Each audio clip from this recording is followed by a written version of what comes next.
الله سبحانه وتعالى إن الذين آمنوا والذين هادوا والنصارى والصابئين من آمن بالله واليوم الآخر وعمل صالحا فلهم أجرهم عند ربهم ولا خوف عليهم ولا هم يحزنون صدق الله مولانا العظيم وصدق رسوله النبي الكريم পবিত্র সূরাতুল বাকারা পবিত্র কালামে হাকিমের সূরাতুল বাকারা 62 নম্বর আয়াত মহান আল্লাহ রাব্বুল আলামিনের তৌফিকে তেলাওয়াত করা হলো। মহান আল্লাহ পাক মেহেরবানি করে তার এই পবিত্র কালামের আয়াত আমাদেরকে তেলাওয়াত করার, তা বোঝার চেষ্টা করার, বোঝার, সেই মজলিসে উপস্থিত থাকার তৌফিক দান করেছেন আলহামদুলিল্লাহ। এই আয়াতের মধ্যে আল্লাহ রাব্বুল আলামিন কয়েকটা বিষয় একই সঙ্গে আলোচনা করে দিয়েছেন। ইতিপূর্বে এর আগের অনেক আয়াত জুড়ে বনী ইসরাঈলদের ধারাবাহিক একটা ইতিহাস চলে আসতেছিল, সামনেও চলবে। এর পূর্বের বেশ কয়েকটা আয়াতে আল্লাহ তাআলা সেটাই দেখাইছেন যে বনী ইসরাঈলদেরকে আল্লাহ তাআলা কিভাবে নিয়ামত দান করেছেন, তাদেরকে আল্লাহ তাআলা হেফাজত করেছেন, নিয়ামত দান করেছেন, আর তারাও বা কিভাবে আল্লাহ রাব্বুল আলামিনের হুকুম লঙ্ঘন করেছে। আল্লাহ রাব্বুল আলামিন তাদেরকে ইহসান এবং দয়া দানে ভরপুর করেছেন, তার বিপরীতে তারা আল্লাহ রাব্বুল আলামিনের নাফরমানি করে চলেছে। তাদের এই নাফরমানির আলোচনা দীর্ঘ অনেক আয়াত জুড়ে আমরা শুনেছি, দেখেছি, এর ভিতরে আছে। এই আয়াতটার ভিতরে বনী ইসরাঈলদের ভিতরে কারোর যদি অনুশোচনা ফিরে, কেউ যদি ফিরে আসতে চায় অবাধ্যতা থেকে, তাহলে অতীতের অপরাধ এর বিবেচনায় তাকে শাস্তি দেওয়া হবে না, সেই নিশ্চয়তা আল্লাহ রাব্বুল আলামিন দিচ্ছেন। বনী ইসরাঈলরা দীর্ঘ জীবনব্যাপী অন্যায় অপরাধ সামগ্রিকভাবে তারা করেছে, নবীদের হত্যা করেছে, আল্লাহর গজবের সম্মুখীন হয়েছে, আল্লাহর আয়াতকে অস্বীকার করেছে। এসব কথা অতীতে আমরা শুনলাম। তাই কোন বনী ইসরাঈলের মাঝে এই চিন্তা আসতে পারে যে এত বড় পাপ এবং মহা অন্যায় অপরাধ আমরা করেছি, এর নিশ্চয়ই হয়তো কোনো মার্জনা হবে না। আমরা এখন ফিরে আসতে চাইলেও ফিরে আসে আল্লাহর প্রিয় বান্দা হতে পারব। এইরকম যদি হতাশার চিন্তায় কেউ ভোগে, এ ভোগাটা কি ঠিক হবে? ঠিক হবে না। আল্লাহ রাব্বুল আলামিন সেই নিশ্চয়তাই এই আয়াতের ভিতরে দিতে চাচ্ছেন। পাশাপাশি আর একটা বিষয় ওই আয়াতের মধ্যে আল্লাহ তাআলা তুলে ধরতেছেন, সেটা হলো বনী ইসরাঈলদের মধ্যে ইহুদি সম্প্রদায় যারা ছিল। ইহুদি কারা? ইহুদি ওই বনী ইসরাঈলরাই, বনী ইসরাঈলদেরকেই ইহুদি বলা হয়। হযরত মুসা আলাইহিস সালামের অনুসারী যারা, তাদেরকেই ইহুদি আমরা মনে করি, কিন্তু তারাই ইহুদি, তাওরাত যারা মেনে চলে, মুসা আলাইহিস সালামের অনুসরণের বর্তমান সময় দাবি করে।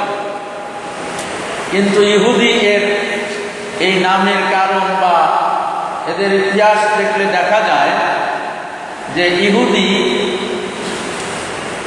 মুসা আলাইহিস সালামের অনুসারী হিসেবে সেপারেট ভাবে যে ইহুদি, এদের পরিষ্কার ব্যবধান অন্য বনী ইসরাঈল থেকে ফুটে উঠেছে আরো অনেক পরে আসে। মুসা আলাইহিস সালামের ডাকে ওই ইহুদিদের থেকে যারা গোবৎস পুজো করা থেকে ফিরে আসছিল তাদেরকেই তারা মুসা আলাইহিস সালামের বেশি অনুসরণ করেছিল, তাদেরকেই বিশেষভাবে বলা হয় ইহুদি। এ হলো একটা উক্তি। ইহুদি শব্দ আদা শব্দ থেকে নেওয়া হয়েছে। আদা শব্দের অর্থ হলো ফিরে আসা, তওবা করে ফিরে আসা। যেহেতু ওরা মুসা আলাইহিস সালামের কথায় ওই গোবৎস পুজো করার মতো অন্যায় কাজ থেকে ফিরে আসছিল, এই জন্যই তাদেরকে ইহুদি বলা হয়। নিজেরাও তারা নিজেদেরকে ইহুদি দাবি করত। এই হলো ইহুদি বলার একটা মানে এই নাম রাখার বা ইহুদি বলা হয় কেন তাদের, এর একটা তথ্য। আর এক মতে আর এক তথ্য পাওয়া যায়, হযরত ইয়াকুব আলাইহিস সালামের যে 10 জন ছেলে ছিলেন, তার মধ্যে সব থেকে বড় যে ছেলে ছিল ওনার হযরত ইয়াকুব আলাইহিস সালামের, সেই ছেলের নাম ছিল ইয়াহুযা।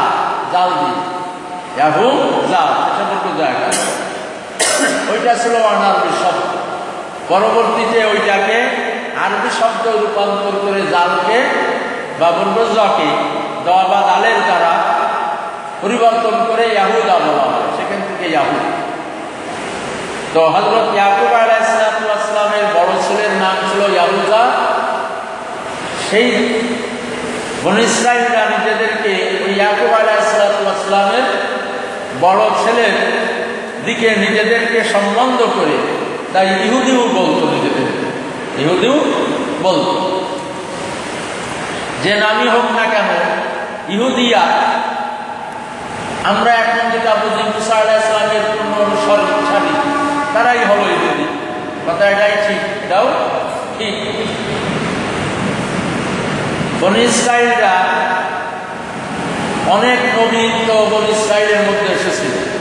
হযরত ইব্রাহিম হযরত মুসা আলাইহিস সালাম ছিলেন তার মধ্যে অন্যতম মহাসম্মানিত একজন নবী, আল্লাহর রাসূল।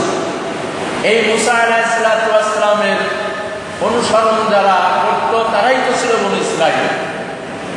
তারা নিজেদেরকে ইহুদিও দাবি করত বা তাদেরকে ইহুদিও বলা হতো। পরবর্তীতে হযরত মুসা আলাইহিস সালামের পর অনেক দিন পর যখন হযরত ঈসা আলাইহিস সালাম নবুয়াতি পালেন বা ঈসা আলাইহিস সালাম নবী হলেন, তখন আইন ছিল যে মুসা আলাইহিস সালামের অনুসরণ এবং তার আনিত তাওরাত কিতাবের অনুসরণ চলতে থাকবে। আর একজন নবী হওয়ার পূর্ব ওটাই বলবৎ থাকবে।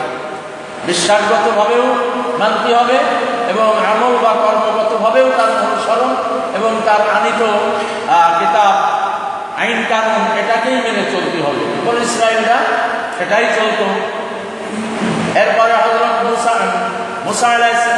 ঈসা আলাইহিস সালাম যখন নবী হলেন, ইনজিল কিতাব যখন লাভ করলেন, তখন বিধান হলো এখন মুসা আলাইহিস সালামের আনা ওই যে তাওরাত কিতাব এইটা এবং মুসা আলাইহিস সালামের অনুসরণ এইটা কর্মগতভাবে আমলীভাবে আর করা যাবে না। বিশ্বাসগতভাবে মুসা আলাইহিস সালাম আল্লাহর বরহক নবী ছিলেন, এটা মানতে হবে।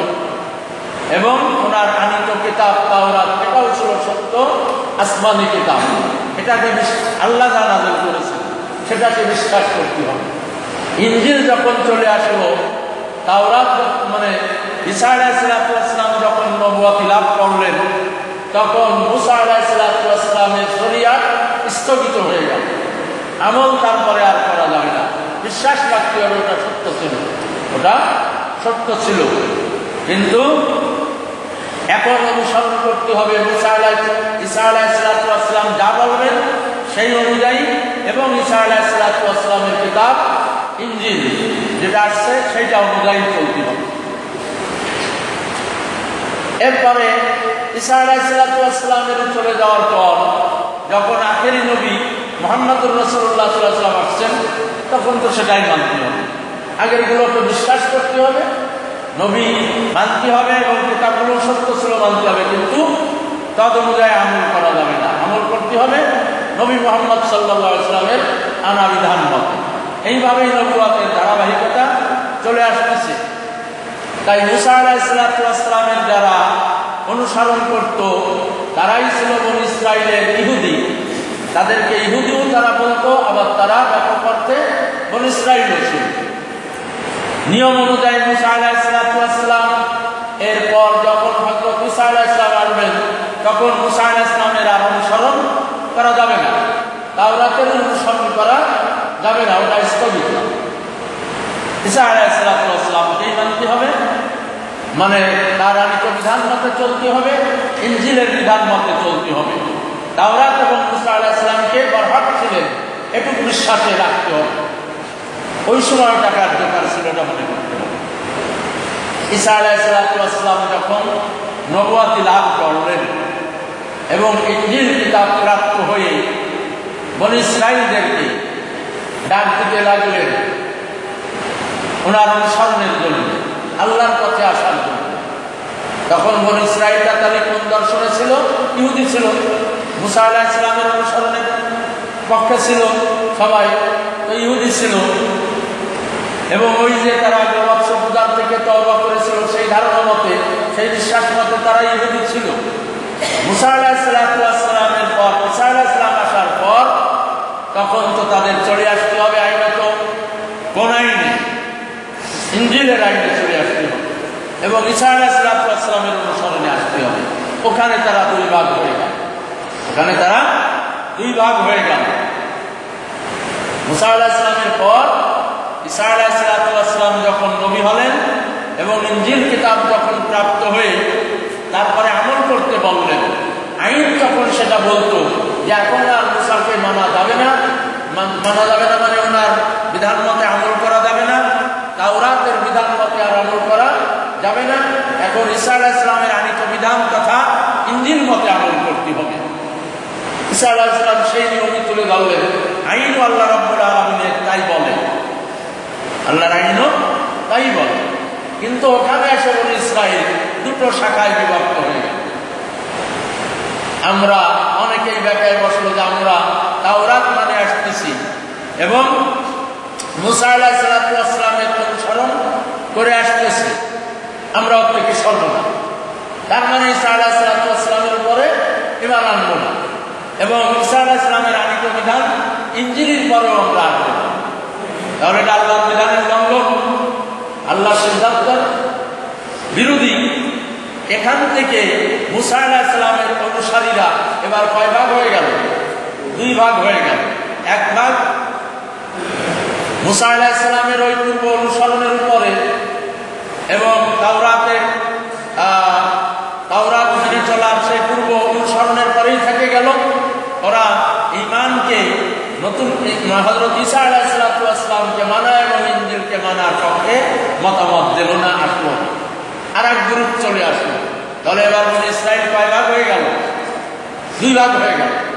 এতদিন পর্যন্ত মানে মুসা আলাইহিস সালাম পর্যন্ত বনী ইসরাইলরা সেই বনী ইসরাইলের নামে হোক অথবা ইহুদির নামে হোক, যে নামেই হোক, ওরা এক কায়দায় ছিল, এক কায়দায় চলে আসতেছিল।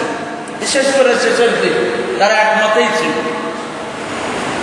সামান্য নিজেদের ভিতরে যে মতনৈক্য টুকিটাকি বিষয়, যেটা আমাদের মাযহাবগতভাবে তাকে আমরা সব মুসলমান, তো কেউ শাফি মাযহাবে চলে, কেউ হানাফি মাযহাবে চলে, এটা মৌলিক ব্যবধান, মুলিশ হবে। তো ওদের ভিতরে এরকম হয়তো বনী ইসরাইল বা ইহুদিদের মধ্যে কোনো সাধারণ টুকিটাকি বিষয়ে মতবিরোধ থাকলেও মুসা আলাইহিস সালামের অনুসরণ এবং তাওরাতের অনুসরণের ক্ষেত্রে তারা একমত ছিল, এটা ভালো ছিল। কিন্তু ঈসা আলাইহিস সালামের আগমনের পর এবং ঈসা আলাইহিস সালাম তাওরাত নিয়ে, এই ইনজিল নিয়ে মানুষের কাছে নবুয়তি পেশ করার পর ওই গোটা বনী ইসরাইল এবং ইহুদির কর্তব্য ছিল এক জাত হয়ে সবাই হযরত ঈসা আলাইহিস সালামকে মেনে নেওয়া এবং তার আনিত বিধান মতে জীবনযাপন করা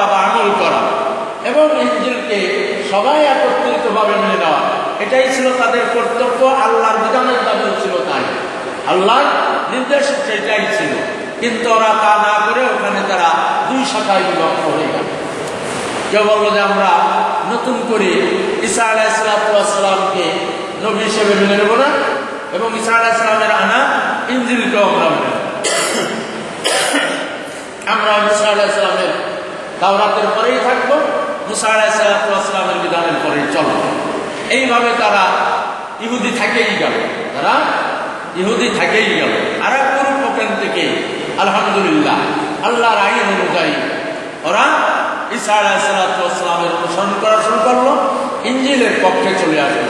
তাহলে বনি ইসরাইল এবার কয় ভাগ হয়ে গেল? দুই ভাগ হয়ে গেল। এক ভাগ ঈসা আলাইহিসসালামের অনুসরণে চলে আসলো, ওরা সঠিক, ওরা কি পর্যন্ত সঠিক, মুহাম্মদুর রাসূলুল্লাহ সাল্লাল্লাহু আলাইহি ওয়াসাল্লাম আসা পর্যন্ত ওরা ঠিক লাইনের পরে ছিল। আর আরেক গ্রুপ ইহুদি থেকে গেল, তার মানে মুসা আলাইহিস সালামের অনুসরণে থেকে গেল। এখান থেকে ইহুদি এবং নাসারা নামে দুটো সম্প্রদায় গড়ে উঠল, দুটো ভাগ হয়ে গেল বনি ইসরাইলরা বা ইহুদিরা। বনি ইসরাইলরা বা ইহুদিরা দুই ভাগ হয়ে গেল। এক ভাগ তো ইহুদিরা ইহুদি থেকে গেল, তাদের পূর্ব পরিচয়। আর এক ভাগ ঈসা আলাইহিসসালামের অনুসরণে ঢুকে তারা, তাদের নাম হয়ে গেল নাসারা। তাদের নাম হয়ে গেল কি? নাসারা। কেন নাসারা নাম হলো?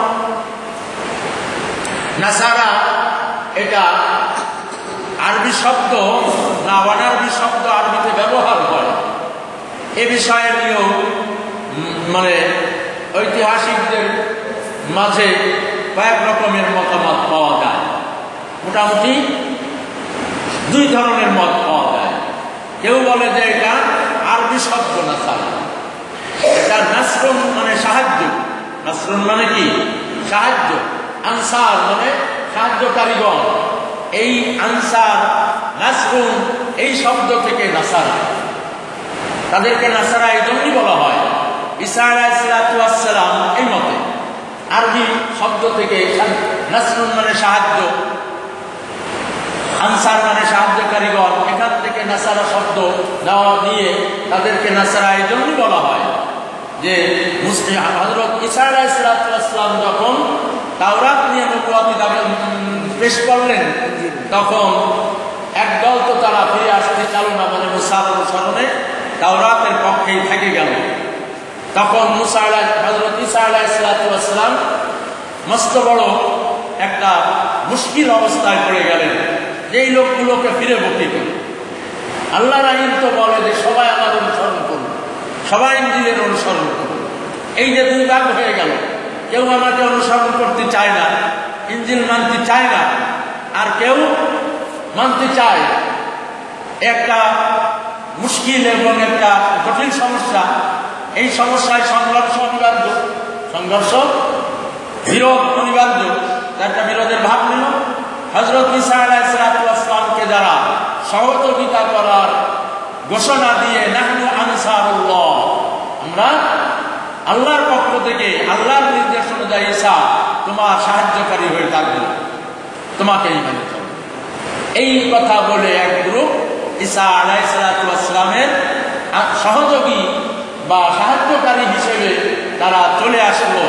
সেখান থেকে তাদের নাম হয়ে গেল নাসারা, মানে ঈসা আলাইহিসসালামের সহযোগী। তার অর্থ কি? ঈসা আলাইহিসসালামের সহযোগী। এগুলো একটা ব্যাখ্যা নাসারা হওয়ার বা নাসারা নামকরণের একটা ব্যাখ্যা আরবি শব্দ থেকে দেওয়া হয়।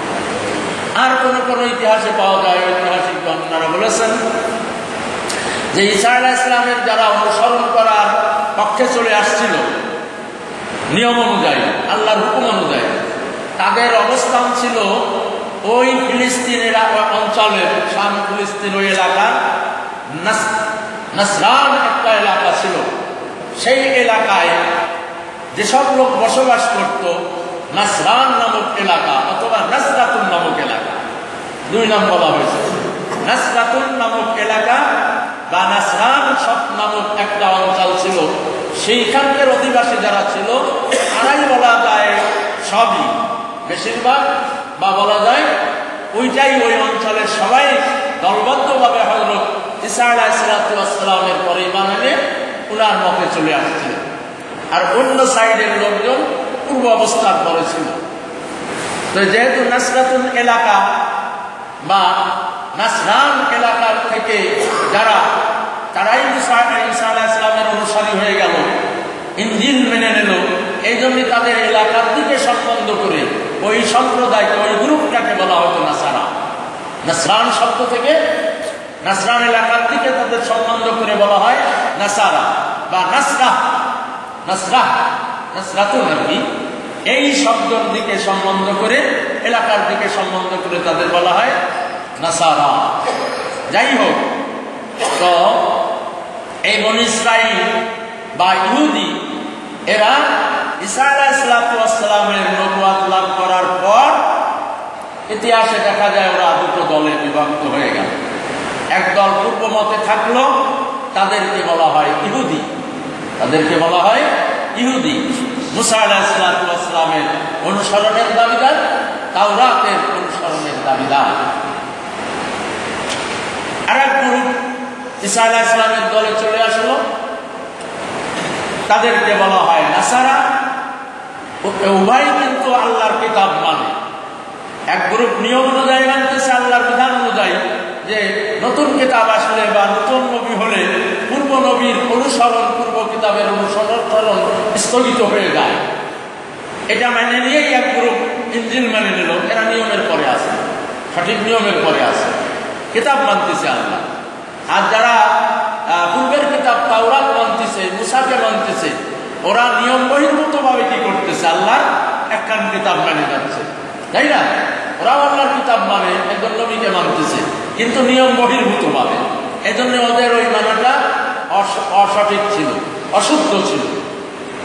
উভয় গ্রুপকেই আহলে কিতাব বলা হয় এই কারণে, যেহেতু দোনো গ্রুপ কিতাব মানতেছে।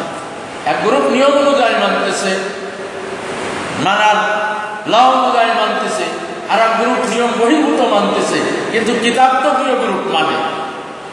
তাওরাত নামক কিতাব এক গ্রুপ মানে, নিয়ম বহির্ভূত মানে তো। আর ইনজিল এক গ্রুপ মানতেছিল, তারাও তো নিয়ম বহির্ভূত ভাবে না, নিয়ম অনুযায়ী তারা মানতেছে। তখন আমাদের নবী আশা পর্যন্ত নিয়ম অনুযায়ী মানতেছে তারা। যেহেতু দুই গ্রুপ কিতাব মানে, এই জন্যই তাদের উভয়কেই বলা হয় আহলে কিতাব। এই আহলে কিতাব একটা কথা, এটা কোরআন শরীফের একটা মৌলিক পরিভাষা। আহলে কিতাব যখন বলা হবে, তখন এই দুই গ্রুপকে বুঝতে হবে। এই যেমন ইসরাঈল দুই গ্রুপ হয়ে গেল ঈসা আলাইহিস সালামের জমানায়। এক গ্রুপ হলো নাসারা নাম ধারণ করে চলে, এক গ্রুপ হলো, আর ইহুদি নামে এক গ্রুপ থাকলো। উভয় কিন্তু আহলে কিতাব, উভয় কিতাব বলা হয় আহলে কিতাব। কোরআন মাজিদে যত জায়গায় আহলে কিতাব বলে বোঝানো হবে, ডাকা হবে বা বলা হবে ব্যাখ্যার ক্ষেত্রে, সব জায়গায় এই দুই সম্প্রদায়কেই একত্রিত করে বোঝানো হয়। তাহলে বনী ইসরাঈল কয় ভাগ হয়ে গেল? দুই ভাগ। এক ভাগ ইহুদি আর এক ভাগ নাসারা। ইহুদিদের দাবি ছিল, এর মধ্যে সেই দাবিটাকেই খণ্ডন করতে চাওয়া হচ্ছে। ইহুদিদের দাবি ছিল, আমরা পূর্ব নিয়মের পরে আসি, পূর্ব নিয়মের পরে আসি, আমরা মতামত চেঞ্জ করিনি, আমরা মতামত পরিবর্তন করিনি, আমরা নতুন আর একটা মতে ঢুকিনি, আমরা পূর্বের নিয়মের পরে আসি, মানে মুসা আলাইহিস সালামের আনিত বিধানের পরে আসি, তাওরাতের বিধানের পরে আসি, আমরা পূর্ব নিয়মের পরে আসি, আমরা আমাদের আদর্শ কি করিনি, থেকে বিচ্যুত হইনি, অতএব আমরা সঠিক, অতএব আমরা সঠিক। এটা তাদের একটা দাবি ছিল। তাই তারা নিজেদেরকে ইহুদিরা কি মনে করত? সঠিক মনে করত। আর নাসারারা তো আসলেই যখন সঠিক ছিল, আল্লাহর হুকুম অনুযায়ী ঈসার অনুসরণ করে, ইনজিলের অনুসরণ করে। ওরাও দাবি করে যে আমরাও সঠিক এবং সঠিক মতের পরে আছি। ইহুদিরা বিশেষভাবে ওরা অতিরিক্ত এই দাবি করত যে আমাদের আল্লাহর সঙ্গে বিশেষ একটা সম্পর্ক আছে, আমরা যা করি না কেন আল্লাহ তাআলা আমাদেরকে শাস্তি দেবেন না, এবং আমাদের অনুসরণ যারা করবে তারা যত হীন হোক, যত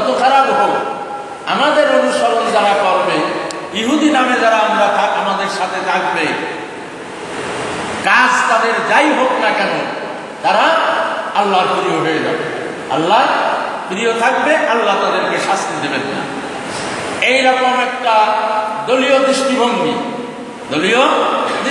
যে আমাদের ইহুদি দলে যারা থাকবে, ইহুদি দলভুক্ত হয়ে যারা থাকবে তারা আল্লাহর কাছে নাজাত পাবে, তারা জাহান্নামে যাবে না, তারা বিপদে পড়বে না, তারা আল্লাহর প্রিয়, কাজ যা করে করুক। এই সম্প্রদায়ভুক্ত হলেই এটাই নাজাতের জন্য যথেষ্ট। আর আমাদের এই নীতির বাইরে যারা চলবে, ইহুদিয়াতের নীতির বাইরে যারা চলবে, তারা যত ভালো কাজই করুক না কেন আল্লাহর কাছে তারা ভালো না, তারা শাস্তি পাবে। এইরকম একটা ভ্রান্ত মতামত চিন্তা ভাবনায় ডুবন্ত ছিল কারা? ইহুদিরা। আল্লাহ রাব্বুল আলামিন আল্লাহর মূল নীতি এই আয়াতের মধ্যে তুলে ধরে বলতেছেন যে তোমরা যারা ইহুদি হয়েছ, তোমরা যারা ঈমানদার হয়েছ, তোমরা যারা নাসারা হয়েছ, এই দলাদলির কোনো অবকাশ আমি রব্বুল আলামিনের কাছে নাই। আমার কাছে হলো বিষয় একটাই, সেটা হলো ঈমান এবং সৎকর্ম কারা করো। পূর্ণ মাত্রায় ঈমান কারা এনেছো, আমার আইনের সামনে কারা আত্মসমর্পণ করে চলবে এবং নেক আমল কারা করবে, এটাই আমার কাছে বিবেচ্য বিষয়। তোমরা যে ইহুদিরা দাবি করতেছো ইহুদি হলেই বাস আল্লাহর কাছে প্রিয় হয়ে যাওয়া যাবে, নাসারারা যে মনে করো যে নাসারা হলেই পাওয়া যাবে, আল্লাহর কাছে প্রিয় হয়ে যাওয়া যাবে। আর একটা সম্প্রদায়ের কথা কয়েছে এখানে সাবি গোষ্ঠী, এদের লম্বা চড়াই লম্বা কথা এখানে বলা দরকার হবে না। মোটামুটি কথা হলো ইহুদি নাসারাদের থেকে অনেক পরে আসে আর একটা সম্প্রদায় বেড়ে আসছিল। ওরা মূর্তি পুজো মানে তারকা পুজো করত, তারপরে মানে তারা ফেরেশতাদেরকে পুজো করত, কেউ ফেরেশতাদের পুজো করত, কেউ তারকা পুজো করত, কেউ বলতে নবী রাসূলের কোনো দরকার নেই, সরাসরি আল্লাহ এবং আমরা আত্মার মাধ্যমে আল্লাহর পরে আমরা আল্লাহর হুকুম মানে চলতে হবে, মনের পরিশুদ্ধতার মাধ্যমে। এক শ্রেণীর ভ্রান্ত ফকির আজকাল আছে না, ওদের মন ঠিক হলি সব ঠিক, তার মানে নামাজ কালামের দরকার নেই, এরকম আছে না এক শ্রেণীর, নামাজ কালাম না পড়লেই মন ঠিক আছে। এদেরকে বলা হয় ফিরকায়ে রুহানিয়া। এরকম একটা বিশ্বাস ওই ইহুদি নাসারাদের মধ্য থেকে কিছু লোক ওই বিশ্বাস নিয়েও বেড়ে আসছে। তাদের মধ্যে নানান রকমের মতামত ঢুকে গেছিল। কেউ তো সূর্য পুজো করত, কেউ তারকা পুজো করত, কেউ সূর্য এবং তারকাকে ক্ষমতার উৎস মনে করত, আর বলতো যে আল্লাহ তাআলা সৃষ্টি করেছেন, কিন্তু আল্লাহ রাব্বুল আলামিন এই সূর্য এবং ফেরেশতার পরে ক্ষমতা বেড়ে দিয়েছে। অতএব এই সূর্য, চন্দ্র এবং ফেরেশতা এদের পূজা না করলে আল্লাহ সন্তুষ্টি লাভ করা যাবে না। এই জাতীয় ইত্যাকার নানান রকমের ভ্রান্ত মতবাদে বাহির হয়ে আসছিল আর একটা গ্রুপ, তাদেরকে বলা হয় সাবি। তাদেরকে বলা হয়েছিল ভাই সাবি। আল্লাহ তাআলা সকল গ্রুপের নাম নিয়ে, ইমানদারদেরকেও নাম নিয়ে বলতেছেন, তোমরা কারা মুমিন হয়েছো, তোমরা কারা ইহুদি হয়েছো, তোমরা কারা নাসারা হয়েছো, তোমরা কারা সাবি হয়েছো। এইটা এই দলাদলি, এই ফিরকাবন্দি, এই দলাদলি দল উপদল, এটা আমার কাছে কোনো বিষয় না। আমার কাছে বিষয় হলো, আমার মূলনীতি হলো ঈমান আনয়ন করবে যে, সৎ কর্ম করবে যে, সেই নাজাত পাবে। ইহুদিরাই নাজাত পাবে এমন কোনো কথা নেই। তারপরে নাসারারাই যে নাজাত পাবে একমাত্র এমনও কোনো এটা কোনো দাবিরও বিষয় না, এমনও কোনো কথা নেই। আর মোমেনরা যে মনে করবে যে আর কেউ মোমেন হতে পারবে না, আমরা যারা মোমেন হয়েছি আমরাই আল্লাহর কাছে প্রিয় হয়ে গেছি, আর কেউ মোমেন হতেও পারবে না, আর হলেও কাজ হবে না, এইরকমও ভাবার কোনো সুযোগ নেই। আল্লাহ তার মূলনীতি এখানে জানায় দিলেন যে আমার কাছে মূল বিষয় হলো ঈমান। আমার কাছে মূল বিষয় হলো ঈমান এবং নেক আমল। এই ঈমান এবং নেক আমলের মানদণ্ডে যারা উত্তীর্ণ হবে তারাই আমার কাছে সঠিক, তারাই জান্নাতি, তারাই নাজাত পাবে, তারাই বরহক। ইহুদিরা তোমরা যে নিজেদেরকে হক বলে দাবি করো, এ দাবির কোনো মূল্য আমার কাছে নেই। তোমাদের এই পারস্পরিক বিচ্ছিন্নতা, এই দলাদলি, এই অমুক ভালো না তমুক ভালো, এগুলো আমার দৃষ্টিতে আমি রাখি না। আমার দৃষ্টি হলো, আমার মূলনীতি হলো, আল্লাহ বলতেছেন যে ঈমান আনবে কে আর নেক আমল করবে। অতএব এতদিন তুমি নাসারা ছিলে, নাসরানিয়াতের থেকে বেরিয়ে আসো। এতদিন তুমি মুশরিক ছিলে, মুশরিকিয়াতের থেকে তুমি বাহির হয়ে চলে আসো। তুমি ছিলে সাবি, তুমি সাবি সম্প্রদায় বর্জন করে মতামত ছেড়ে দিয়ে চলে আসো ঈমান এবং নেক আমলের মানদণ্ডে ঢুকে যাও। তুমি না যাও, তুমি কি ছিলে এটা দেখা হবে না, তুমি কি হয়েছে এখন সেটাই দেখা হবে। তাহলে এর মধ্যে একটা আমি বলেছি যে ইহুদিদের ওই ভ্রান্ত ধারণাকে কি করা হয়েছে, রদ করে দেওয়া হলো। নাসারা বা ইহুদিদের ওই সাম্প্রদায়িক যে দাবি আমরাই সঠিক, সেটাকে খণ্ডন করে দেওয়া হলো। সঠিকের মানদণ্ড আল্লাহ ঘোষণা করলেন ঈমান এবং নেক আমল। এইটাই যারা হাঁটবে তারাই সঠিক। এছাড়া কোনো দলের নামে কোনো সঠিকতা চলবে না, কোনো ফেরকার নামে, কোনো গ্রুপের নামে কোনো সঠিকতার দাবি চলবে না যে আমরা ইহুদি দল তাই আমরা সঠিক, আমরা নাসারা দল তাই আমরা সঠিক, আমরা সাবি আমরা সঠিক, আমরা মোমেন তাই আমরা সঠিক, তাও দাবি করা যাবে না। মোমেন হলি সঠিক, কিন্তু আইনের ভাষা যখন আল্লাহ শোনাচ্ছেন তখন মোমেনদেরকেও জড়াই নিয়ে বলেছেন যে যারা মোমেন হয়েছে, যারা ইহুদি হয়েছে, যারা নাসারা হয়েছে, সবাই শুনে নাও, এরকম কোনো নামের কোনো বিবাদ দলাদলি আমার কাছে নাই। আমার কাছে কথা হলো ঈমান আনবা যারা, নেক আমল যারা করবা তারাই সত্যিকার সঠিক, তারাই সত্যিকার সঠিক।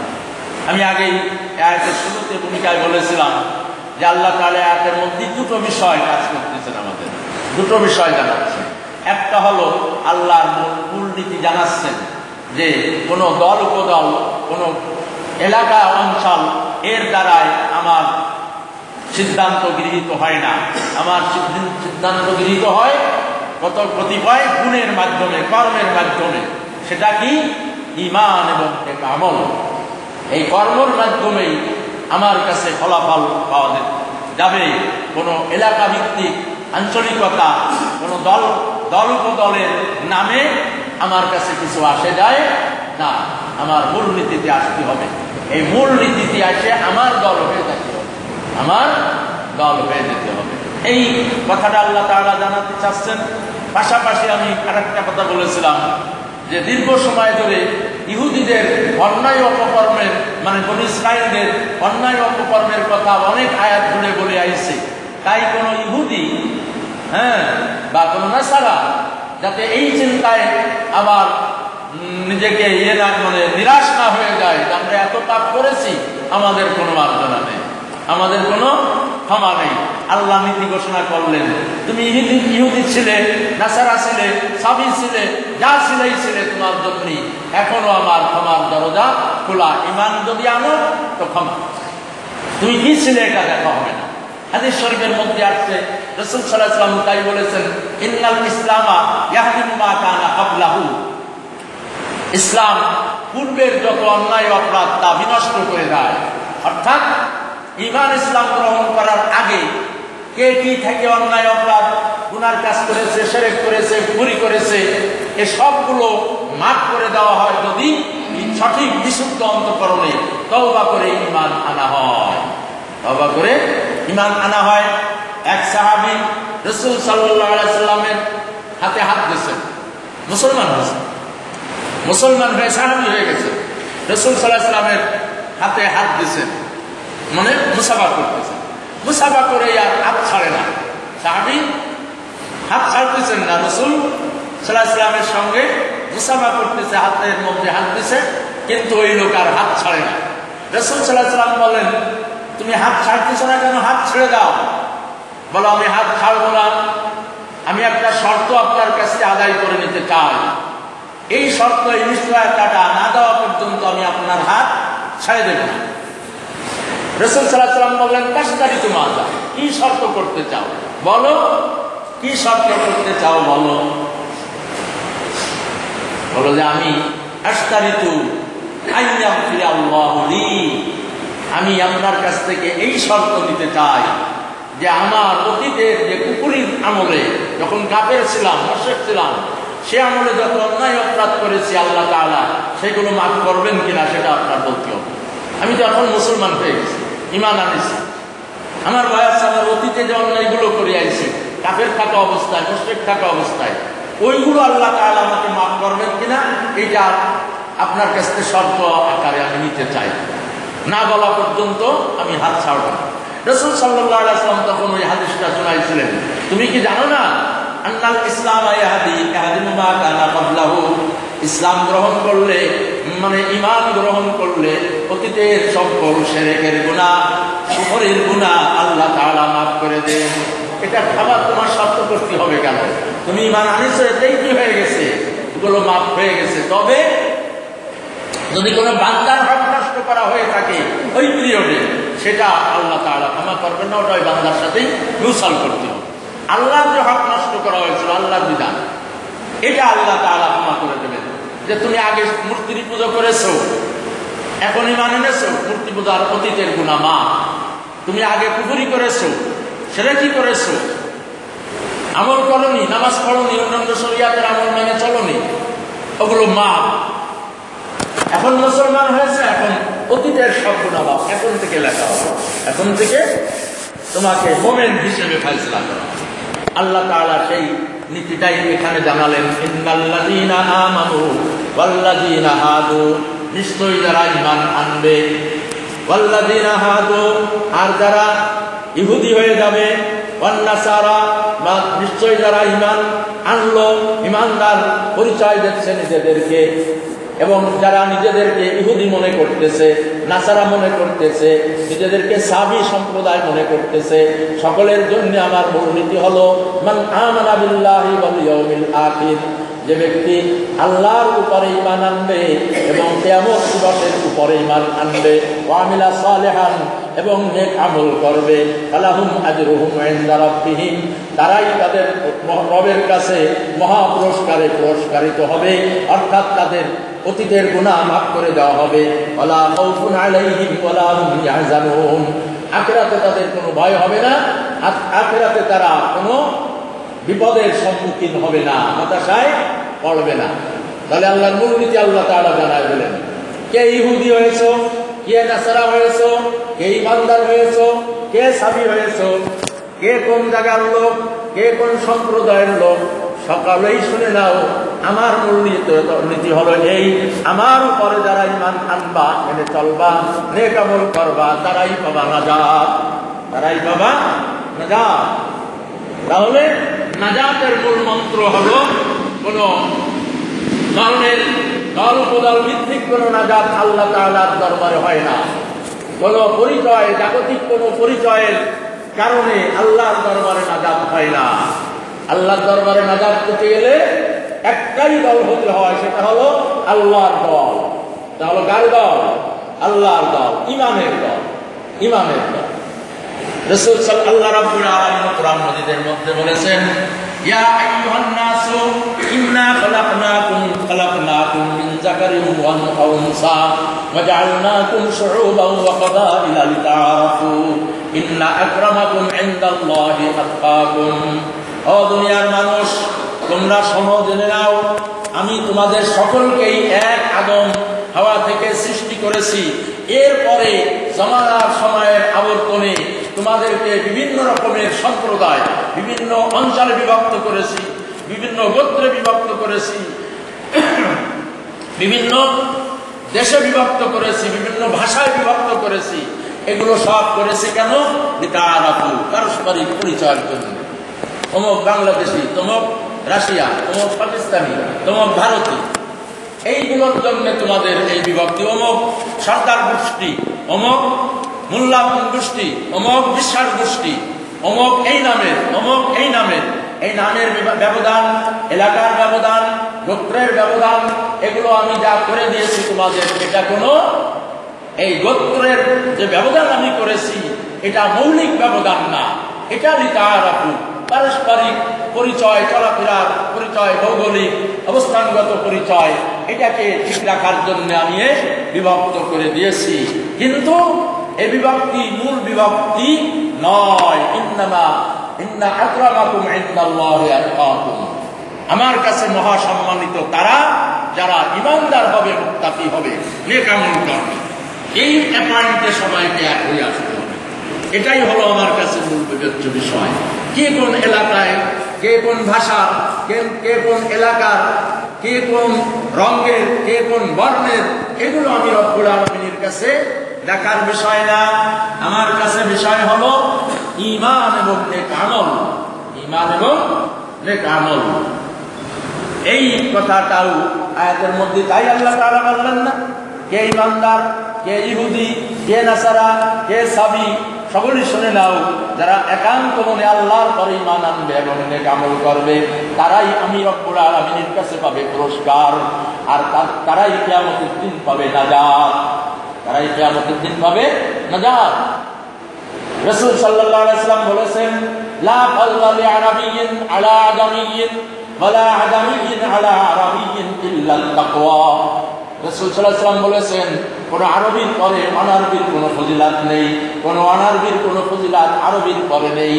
আসল ফজিলাত হলো ঈমান এবং তাকওয়ার বিবেচনাই হবে, বিবেচনাতেই হবে। ঈমানদারকে, তাকওয়াওয়ালাকে, নেক আমল করনেওয়ালাকে, সেই হলো অপরের পরে ফজিলাত পাবে।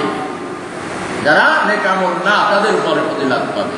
কে কোন আরবি ভাষায় কথা বলে, কে বাংলা ভাষায় কথা বলে, এই পার্থক্য আমার কাছে নয়। আমার কাছে পার্থক্য হলো কে ঈমানদার আর কে ঈমানদার না, কে নেক আমল করনেওয়ালা আর কে নেক আমল করনেওয়ালা নয়। এই মাধ্যমে আমার কাছে পার্থক্য হবে। যারা ঈমানদার, নেক আমল করেছে, তারাই সঠিক, এর খিলাফ যারা, তারাই বেঠিক। সে যে ধর্মের, যে এলাকার হোক না কেন, যে ভাষা, যে বর্ণের, যে গোত্রের হোক না কেন। আল্লাহ তাআলা বলেছেন, ওয়ালা আবদুল মুমিনুন খায়রুম মিন মুশরিকিন ওয়ালাউ আ'জাবাকুম। একজন মুশরিক, সে যদি বংশগত মর্যাদায়, বংশমর্যাদায়, ধনাঢ্যতায়, আভিজাত্যে একজন মুশরিক যদি বড় স্তরে পৌঁছে যায়, আর একজন ঈমানদার এবং নেক আমল করনেওয়ালা, সে বংশমর্যাদায়, অর্থমর্যাদায় খুবই নিম্নের। এই নিম্ন শ্রেণীর যাকে মনে করা হচ্ছে অর্থে এবং সম্পদে, বংশ আভিজাত্যে যাকে নিচে দেখা যাচ্ছে, সেই আমার কাছে ভালো, সেই আমার কাছে ভালো। ওই মুশরিক থেকে, ওই খারাপ মনের কাফের থেকে যে বংশমর্যাদায় দেখা যাচ্ছে বড়, এবং অর্থমর্যাদায়, সম্পদের দিকে দেখা যাচ্ছে বড়, আসলে আমার কাছে সে বড় নয়। কাজেই এই দল উপদল, গোত্র বিভক্ত, এগুলো কোনো বিষয় না আল্লাহর কাছে। আল্লাহর কাছে বিষয় হলো ঈমান এবং নেক আমল। আল্লাহ তাআলা আমাদের সকলকে এই ঈমান এবং নেক আমলের পরে টিকে থাকার তৌফিক দান করুন।